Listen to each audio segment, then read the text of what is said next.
দাম্পত্য জীবনে টুকটাক সমস্যা হবেই, এটা প্রত্যাশিত।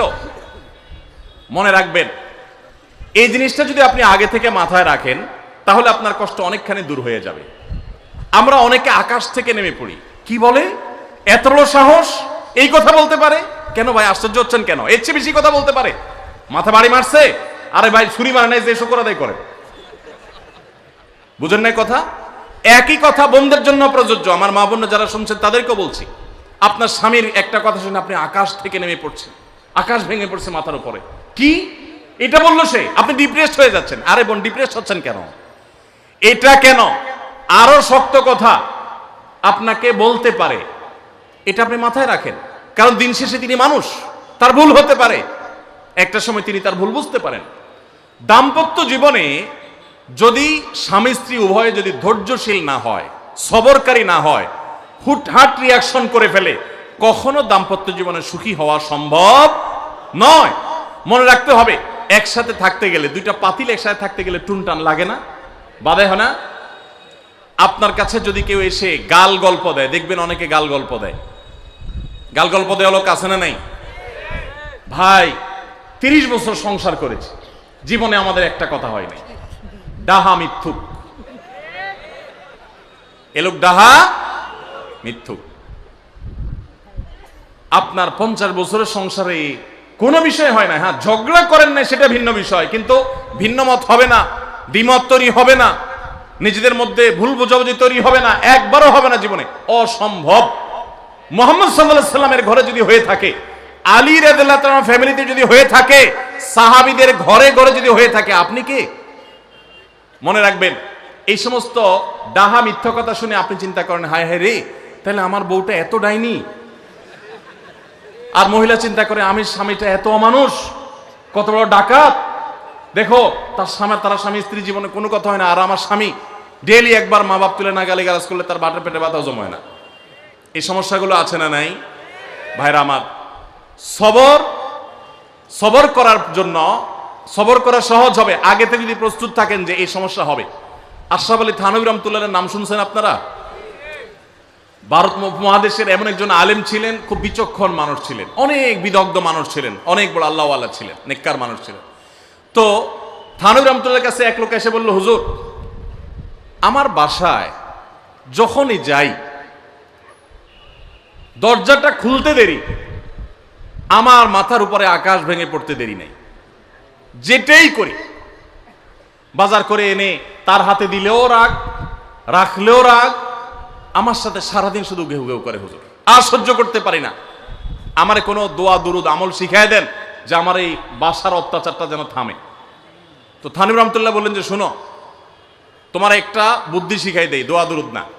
বুদ্ধি হলো, এখন থেকে বাসায় গিয়ে দরজা নক করবা, যে নক করার আগে 1 মিনিটের মোরাকাবা করবা। কি করবা? মোরাকাবা বুঝেন? ধ্যান, ধ্যান, কল্পনার জগতে ডুবে যাবা 1 মিনিটের জন্য, জাস্ট 60 সেকেন্ড। কি ধ্যান করবা? দরজায় যায় থামবা, থেমে চোখ বন্ধ করে মাথাটা নিচু করে চিন্তা করবা, আমার ঘরের ভিতরে একটা কুকুর আছে, আর কুকুর মানুষ দেখলে কি করবে? ঘেউ ঘেউ করবে। অতএব এটাতে আমার রাগ হওয়ার তো কিছু নাই, কুকুর কেন ঘেউ ঘেউ করছে এটা জিজ্ঞেস করার তো আরেক বোকামি। অতএব এটা আমি মাথায় কিছু নেব না, ইগনোর করব।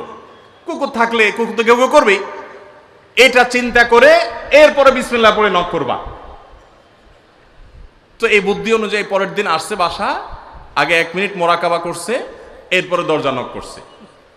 যথারীতি দরজা খোলার পরেই শুরু হয়ে গেছে যুদ্ধ শুরু হয়ে যাওয়ার পর এই লোক অন্যান্য দিন সেও টুকটাক রিয়াকশন করে, হাতাহাতি, বকাবকি, দুই পক্ষ থেকে টুকটাক হামলা পাল্টা হামলা হইতো, কিন্তু আজকে সেই লোকটা আর হামলা টামলা তার করা দূরের কথা, উল্টা সে মিটমিট করে হাসতেছে, এবং একটা পর্যায়ে আর নিয়ন্ত্রণ করতে না পারে ফিক করে হাসেই দিছে।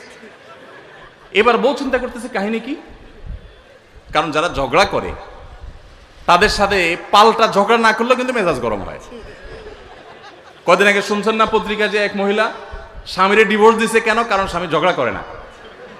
কদিন আগে পত্রিকা দেখছেন। এই মহিলা যখন দেখছে স্বামী হাইসা দিছে, সে এবার ঝগড়া করে থামায়া বলতেছে, ঠান্ডা মাথা বলছে, কাহিনী কি বলো তো, তুমি হাসতেছো কেন? বল না না কিছু না কিছু না।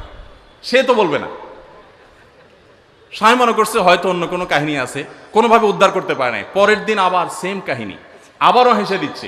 মহিলা চিন্তা করছে ব্যাপার কি, বলে না আজকে তো তোমার একদিন কি আমার একদিন, বলতেই হবে তোমার। কেন তুমি হাসতেছো আমারে? আমার ঝগড়ার বিনিময়ে তুমি ঝগড়া না করে হাসতেছো, অপমান করতেছো। আমার ঝগড়ার কোনো দাম নাই? আমি কি কথা বলতেছি না, এগুলো কোনো মূল্য নাই? যখন চেতে যাচ্ছে এবার বলতেছে, শোনো তুমি যেহেতু জোরই করতেছো, তাইলে আমি বলি, আমি গেছি এক হুজুরের কাছে, হুজুর আমার এই বুদ্ধি শিখাই দিছে, আমি সেই বুদ্ধি অনুযায়ী চিন্তা করি। এখন আমি চোখের সামনে যখন চিন্তা করি যে কুকুর গেউ করতেছে, আমার হাসি আসে। তখন বউ চিন্তা করে, কি বললা তুমি? তাহলে তুমি এই মনে করো আমারে? এবার থেকে বেচারে ঝগড়া করার আগেই তার থেমে যায়, চিন্তা করে হায় হায় আমি ঝগড়া করলে তো সে মনে মনে আমার ওইটা চিন্তা করবে। বুঝতে পারছেন?